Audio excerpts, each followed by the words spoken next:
Welcome to Rubab Kitchen Secrets. Today I am showing you a recipe of apple tea. It's very tasty and it has many health benefits. I will also share the benefits.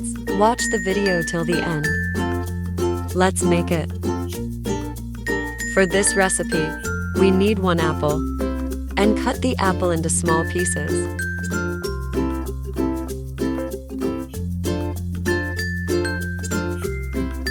We also need 1 small piece of ginger, 4 cloves and a cinnamon stick.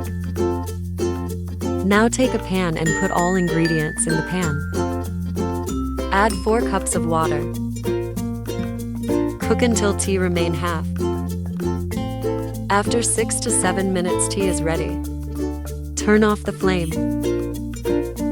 Now strain the tea and enjoy. Apple tea has so many health benefits. It helps in weight loss. It cures constipation. It improves the bone and heart health.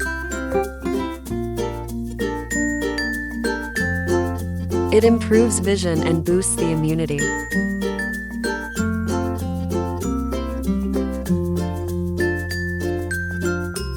Thanks for watching.